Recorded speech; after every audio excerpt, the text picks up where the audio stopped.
Thank you. How are you doing? I'm good. I think we saw your whole life there. There's nothing All right, to talk let's about. go. And we're done. Thank you very much for being here. Thank you. All right. And Bassem, so you guys saw basically the chronology. We're going to expand it now. You saw increments of it. We'll take some more time. But you started out you were a heart surgeon. Yes. I was a nerd. You were a nerd. Yes. And you were a heart surgeon, which is like an Arab Muslim parent's dream, that engineer.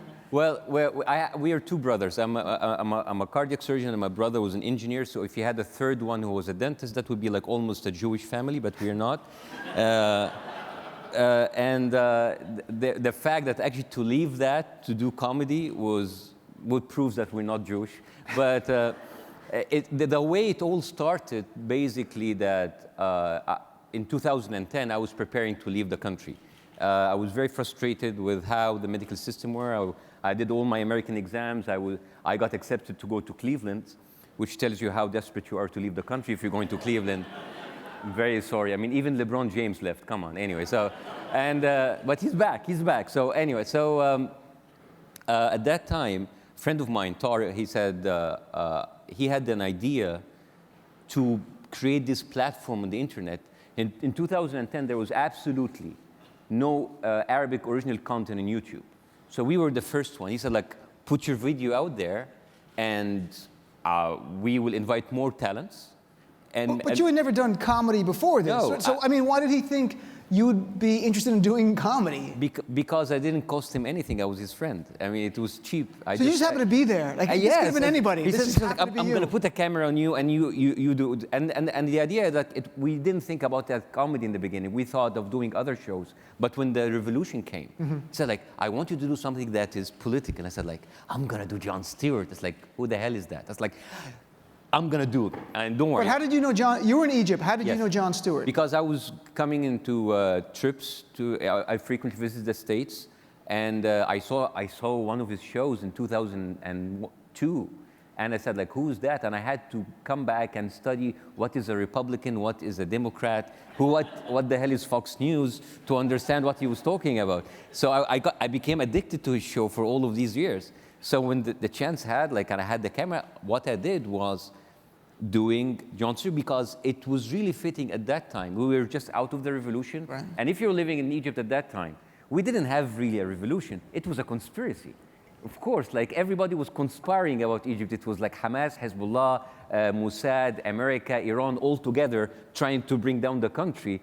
So that was the narrative in the media. So as if, like, we managed to bring on world peace because they all collaborated to bring out the country. So I wanted to expose this kind of deception. I wanted to tell the people, to document how the media played and manipulated the public. And it went viral. And then after, we thought that this would be a prototype that more people would put their YouTube videos on the platform. It went crazy. And how many views did your first video get? Well, the first video was like 1.5 million, which. And that's the one you did in your apartment? No, there were 7 videos. There were like 5 million in total views. Okay. And then, after 2 months, my H-1 visa papers came from Cleveland, and I had my first TV deal. So I was like, oh my God, this is what I was working for all my life. I mean, 7 years of medicine and 13, 14 years of practicing. Should I go and save lives, or should I take the money? So I took the money, and it just made sense. And I was a sellout, and so I took the deal. But I had to promise my mom is that I will keep on doing my hospital shifts. So I was doing my show, and I'm going to the hospital shift in the same time. How did your parents take it when you said, because you were a doctor, you were an established doctor, you were a heart surgeon at this point, that you said, Mom, Dad, I'm going to do comedy now, even though it's online, but isn't that like, they're like, come on. Well, like any Middle Eastern mom, as long as I didn't leave her and went to the States, for her that was good enough.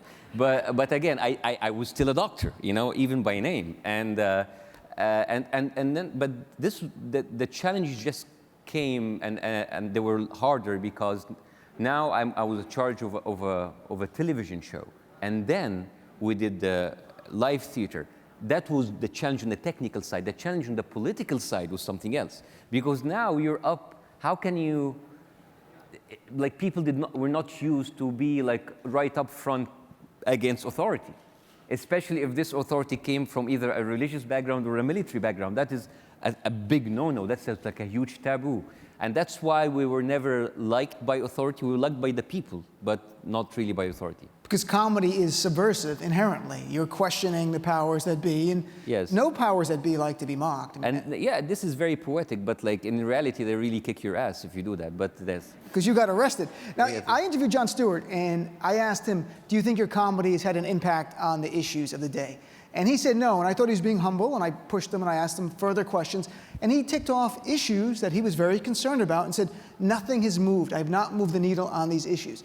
Do you think, deep down, one, that Jon is wrong? I know you love Jon, but do you think comedy can play an impact in influencing issues? I understand the narrative that people think, because when you watch a show that comes daily or weekly, and the host is like up at it against the media and against authorities, like, oh my God, these people have so much power.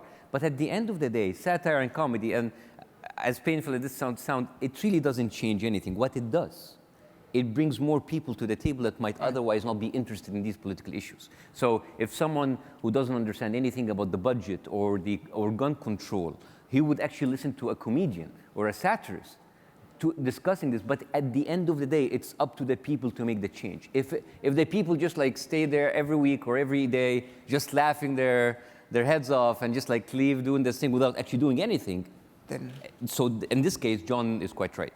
He is. I think raising awareness, though, is the first step in activism. And I think he's brought so many people into that pipeline of activism. I think he has had an impact on issues. You know, you were in Egypt doing this. You were the first person doing this. You knew there are certain rules, because I'm a writer for the Daily Beast, but I used to be full-time comedian, and I performed in the Middle East, and we were told in Egypt and Lebanon and Jordan, everywhere, no jokes about the leadership, the government, no jokes about religion, and no jokes about sex, which left you with like 5 minutes of material. Yes. But when you started this, did you self-censor? Did you say, look, we're going to only go so far and see what happens? Or was that ever an issue in your mind? Well, I think honestly, even the countries with the most freedom, everybody self-censors. Because every society has its own sensitive buttons. It's true. If it's not sex, it's something else. If it's not leadership, it's going to be race. It's not going to be race, it's going to be sexism. It's going to be somewhere. So yes, we come from a conservative society, but we always walked on thin ice when we did the jokes. But in the same time, we were, at the end of the day, what really matters is bringing in the message. Like if you deliver the message, it's not about like how rude you are or how subversive you are. It's like how effective you can be. And this is what we focused upon. This is like, because one of the biggest challenges is like some of the really far right wing idealizes the leadership, whether this right wing is military or religious. So during the religious era, if you attack the president, you are attacking religion. So you really need to make this separation the whole time. And you need to afterwards, if you attack the leader, you're attacking the army. This was one of the biggest challenges that we had to do, because this is where what your opponents do to put you in a tough spot, and they kind of to blur the message that you're trying to give out. And these were one of the challenges I had to go through. I think an interesting point too that you said, even in free societies like the United States, there are certain limits that we all know you can't go against as a comedian or entertainer. Bill Maher was famously fired right after 9/11 for doing a joke, for making a statement that the 9/11 terrorists call them what you want. You can't say they're not courage. He lost his job. Lenny Bruce in the 1960s actually arrested and convicted. So what was it like for you? You're doing your show. It's 2000. When did it really hit its heyday? Like 2011, 2012. Mubarak leaves. Yeah, Mubarak Morsi leaves in comes 2011. I'm on YouTube. I go from YouTube to television, from television to theater to jail, back to theater, right. Continuing, getting banned outside of the whole thing, leave the country. It's a lovely, interesting. So, but what was the best time? When was the time that you had the most people? It was fun. Well, it was the least restrictions. It was the time you felt. right after the revolution, where there was no barriers. People were just like at it every time. And then at a certain point, it was, the hat thing. That's Yeah. Was that did it before the hat thing? You had no problem? I continued after. The hat thing was so much fun. I mean, you know, the kind of ticks that was in that hat. No, but you got arrested after the hat thing. Yes. Like, did you get a sense No. before that? There was a warrant. There was a warrant? Yeah, of my arrest, so I went there voluntarily. And then I spent 6 hours in interrogation, and I have to explain my jokes to the guy who interrogated me, which was really painful. Because, like, so he said, like, what did you mean of that? And I said, like, oh, I meant this and this, and he didn't laugh. And this is the biggest insult if you're a comedian. It's like... It's one thing to be in prison, but... It's like, please, put me in jail. Yeah, and then I went back to my team, and I was very depressed. What's going on? It's like, I'm not that funny. I did not impress him. But no, I'm interested in, so the hat thing comes, the warrant comes out for your arrest. Yes. And I even wrote about it. I think I wrote about it and interviewed you about it. But at that time, the pressure of the community was too hard, so they couldn't actually keep me. So I went back to the show. Was this just randomly all of a sudden that there's a warrant, or did you get a sense they were watching you and you were already on thin ice with them? Of course they were watching. Did you know that you were that close? Amazing, yeah. The ratings were... No, but I mean the government, do you think the government was waiting for you to do something to arrest you, or was that just so over the top? I think it was very random. It was. And I think they actually regretted the fact because it's kind of, they just made them look very stupid. Yes. All right. So Morsi, so that passes, you're in prison, you're out, you spend a day in jail. No. Alhamdulillah, it was just like 6 hours in the interrogation, and I paid the bail, so yeah. All right. So you're not an ex-convict. 15,000 pounds, I need them back. So, yes. All right, so then what happens next then? So Morsi's still there. Yes. The new revolution, Revolution 2.0 happens. Yeah. Morsi's out. There's this interim period before Sisi, the president, comes in. What happens in that period of time? Oh, we just turned into the most democratic country in the world. Is that sarcasm? Hmm? You have to explain your jokes to me like a prison guard. So you're saying it was not the most democratic time. What? No, but did you get away? Am I wrong? Is this gonna be on YouTube, guys, or Yahoo videos? All right. So next question. All right. It's come up before, and people say, is there something inconsistent with comedy and Islam? Because I've had that question tons of times. Well, here's the thing people in power abusing power will make comedy. They will find like excuses to make comedy invalid, whether it was haram or disrespectful. It doesn't matter if it's a religious regime or a military regime or a dictatorship regime, or a fascist regime. They will find out. So they can tell you, oh, it's haram, it's not in our religion. And I'm sure there are some cults and religions out there, they're going to tell you the same thing. Sure. And there are going to be other regimes who are totally non-religious, who would tell you that comedy is disrespectful for the leader or for the... so you have this. And for some reason, we as Muslims have this reputation that we're not funny. Which, you have a lot of these, but, and of course, you cannot believe that. I mean, ISIS, they're very funny. I mean, what they do, it's like, I mean, I know, it's too soon, I know, but like they are stupid as hell. And just to get back on this question, we in the Muslim world and the Arab world, we make fun of ISIS all the time. So that answered the question of like, why does like more Muslims speak? We do, but it's in Arabic. You don't understand. That's a great point, because a lot of people, you may or may not be aware of it, but you know, it's been covered some in the media. I wrote about it for the Daily Beast. There are comedians in the Middle East, in Iraq, Kurds in Iraq, making TV mocking ISIS, mocking ISIS for having sex with goats. I mean, they're really mocking them way over the top. And there's in Lebanon, the UAE. But do you feel that's your legacy? Do you think that's your legacy? On some level, you've inspired them to do that? Well, thank you. Yeah, I'll take that. I think on some level, you were the first one to break through. Because I'm saying this is truthfully, because when I did comedy in the Middle East, 2008, 9, and 10 a lot, I would be interviewed, and they'd say, do you think there'll be a Jon Stewart? And I said, maybe, but the reality is, every place you perform in, they tell you no jokes, no political jokes whatsoever. But once you let comedy out, that's it. Unfortunately, or fortunately, it'll go where it wants. It's subversive, and I knew there would be someone. I didn't know you at the time, and that's you. But now, don't you think on some level those people have been hopefully inspired by you? Well, YouTube, like being it on internet has, what we did, we just showed the people that it's possible.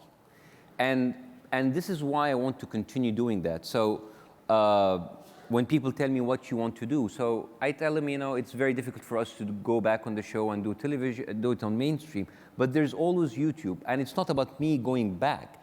I want to empower more young people in the Arab world to use that amazing medium to challenge taboos and challenge those misconceptions, because I come here to the States a lot and people's like, what can we do in the Middle East? It's like, there's big problem with the Middle East. Everybody is like worried. It's just like, like a little like naughty child. Nobody, what do we do with him? What do we do with him? And the thing is, you can throw billions of dollars on developmental projects, on, I don't know, non-violent, whatever, or sending troops and killing everybody. You can do that. But at the end of the day, what would really tip the scale is for people finding their own voice. And since mainstream media is controlled by either regimes or money that are actually with regimes, the only way is to do that through the internet. And the biggest obstacle is lack of funding. You can actually fund this whole thing as a fraction of a fraction of a fraction what you're doing right now. The change has to be from within. This fantastic idea that like you want to import a certain kind of democracy from outside or a certain narrative, it doesn't work. The people from the inside have to find their own voice, but they just need to be empowered. So that's what I hope to actually do. So that's your project you're trying to do? Yes. Because right now, people may or may not be aware, Bassem has left Egypt. You can't really go back. No, I can. You can't, you'd have to stay? I chose not to. So you're living in Dubai. Yeah, lovely place. It's a lovely place. Very, very, very expensive. It's very, very, very nice place, yes. So you've chosen not to go back to Egypt. You couldn't do political comedy there. But you think if you build a platform, like specifically, how will this help the young people express themselves? And how do you think it helps contribute to society? But here's the thing. The media is, as I told you, it's controlled by the same powers for the past 30 and 40 years. Rupert Murdoch. No. Yeah, we have those, you have like, your own. yes. Right. We have the equivalent of that. So we did only one video, one product, and it just took the whole region by storm. It could be done so many times again. There are people right now on the internet speaking about things regarding faith, regarding governance, regarding democracy, regarding secularism, human rights, women's rights, and some of them are even going quite viral. But the problem is that these are not organized. They need to be created, they need to be mentored, and this is what we want to do eventually. It doesn't have to be politically, we don't have to be confrontational in the beginning. Right. But you can, even by giving people the space to do entertainment, comedy, music, all of this helps the people, give them, this is the only thing that's really missing in the Arab world is hope. You're giving people a hope, a path, a way to get out of that same routine of every day of depression and suppression and oppression. So this is everybody can be a hero, everybody can be a star, everybody can actually get their voice heard. And there are amazing voices and amazing opinions that could be heard, even if it was, as I said, music or comedy. It doesn't have to be subversive even, But you give the people this kind of a platform, and you will see wonderful things coming very soon. Well, in reality, the Arab world is not really linked by too many things. The one thing, though, would be internet and the amount of young people. Yeah. We were talking before we came out here, you were talking about in Saudi Arabia, which there's no movie theaters in Saudi Arabia, but how much internet? Saudi Arabia has the highest per capita penetration for phone internet. Amazing. They have some of the best YouTubers in the Arab world right now. They are doing amazing things. They are replacing the mainstream media, and you wouldn't think that's happening in Saudi. They are challenging taboos like status quo, and they're funny, they're entertaining, and this is one country. And it's happening all over the Arab world. And we are consuming around 7% of the global internet production, and as Arabs, we're only producing less than 2%. That gap is worth billions of dollars, and it's a lot of space for people to express that gift. So are you hopeful when you look at the Middle East now and things? I mean, not Syria, but I'm saying society as a whole. Will it be more open? Will it be a place where there can be the next Jon Stewart, could actually come up and not fear imprisonment? I think what's happening right now in the Middle East is not sustainable. I mean, specifically, do you mean like Egypt? No, or no, Syria? in general. Okay. You cannot just hold the whole region the same way people lived like 300, 400 years ago. You cannot do that.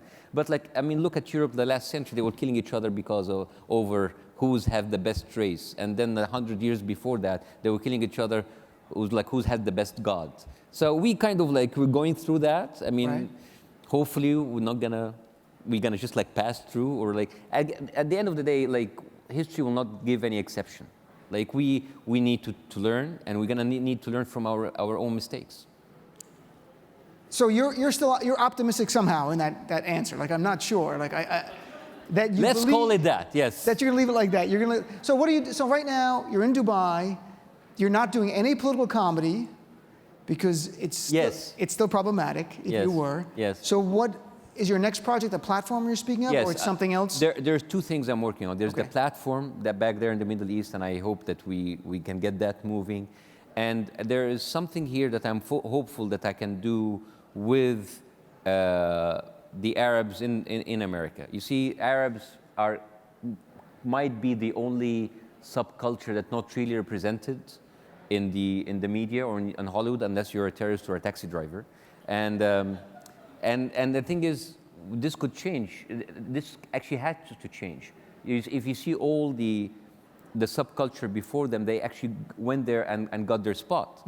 We are very well represented in the comedy scene. We have like amazing stand-up comedians. I mean, Dean is an amazing, I mean, if you see his act, he's hilarious. And you have like Maz Jobrani, Mo Amer, Ahmed Ahmed, Maysoon Zaid, amazing people. But they're not finding their way into Hollywood. And Asif Manvi once said, if you have a certain subculture that's not represented in the media or in Hollywood, they either don't exist or there's something wrong with them. So, and I hope that. So do you want to make American, like, people for years used to tell us, you need a Muslim Cosby show, which sounded good years ago, but now not a good idea. Yeah. A whole different show. But they would always say that. Katie Couric famously said that like 4 or 5 years ago. And you're like, yeah, I don't think that's going to help now. But you're getting back to something I asked you earlier. Does comedy have an impact on issues? But you must deep down believe that comedy has an impact on the way people perceive subcultures and races and religions. It doesn't directly make the change, but it will make people make that change. I mean, there are, because of sitcoms and programs, certain perception towards people with certain orientation has changed. True, absolutely. Like Will and Grace, for example, and look what happened like 10 years later. And you can do the same, because I don't like the way, I mean, there's a lot of misconception and hate towards people from different cultures. And that goes here. No, it goes everywhere. It goes both ways. Fair enough. You know, because people are very afraid of the other, so we need to show them that the other is okay to deal with the other. You know, and whatever you can say about like United States, I can say more, like 10 times more back in the Arab world. We're not exempt from that. So I think entertainment and comedy is an incredible tool that should be used. It is so much in America. You were talking about different statistics. You might not be aware of this. There was a poll about April. Only 25% of Americans know a Muslim personally. So their understanding of Islam is from watching the news with ISIS and Al-Qaeda and a lot of the scary people. Or the crazy sheikh that Sean Hannity always brings on Fox Anjem News. Chaudhry, yeah. Yes. That's his best friend. Maybe, my dream is like a Muslim boy band. I'm going to call it SKB, Shish Kid Bob. This is my dream. I would like to do something like that. But I think that entertainment media is a great way of doing it. So you're going to empower people outside the country and in America. But here's the thing. I don't want this to be like some sort of, Muslim of the world unite. Because there are many Muslims out there. They're called Muhammad, Ahmad, and Mahmoud. They don't even fast or pray. Some people are culturally Muslims. Right? They just happen to be born in that, and they want to keep that identity. It's not like they're not bringing their faith. They just want to be treated like any other culture, subculture out there. Whether you're Latinos or your Italians are doing well, right? No, they're fine. And doing okay. Yes, and so it's not like about like we as Muslims with a specific God or religion. We just happen to have a certain characteristics because how we were born, and we just want to be treated or be assimilated like anybody else. And I have to tell you that much of this responsibility falls also part of it on the Muslim community. Sure. They need to be more assimilated. There are some people who've been here for 20 and 25 years, and they still consider themselves as immigrants, not Americans. You know, you need to actually get that on both sides. It's a lot of work on both sides, and I hope that me, you, others can actually help. Well, if we make a TV show with Muslims, then we can impose Islamic law that much quicker, don't you think? Yeah, oh my God, that would be amazing, yes. And then watch Fox. I think they're calling us off the stage right now. We have 3 minutes left. Anything you want to add? Anything you want to? No, I just want to thank everybody thank Concordia for inviting me here. Thank you for actually coming here and interviewing me. Sure. And I just want to, maybe I want to leave with a final message that entertainment and comedy is an incredible tool, incredible weapon, and it's really underrated. And you can do a lot with it. And I hope that whenever you think about changing things in a certain region, you would listen from the people inside the region and ask them what do they really need.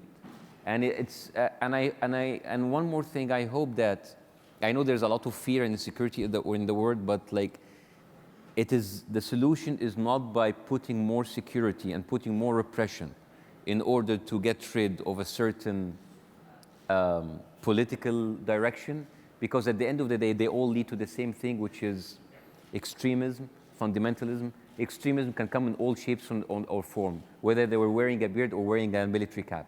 So I hope that, like, with that, I leave with that, and I hope we can make the change together. Thank you. Thank you. Thank you very much. Nice job.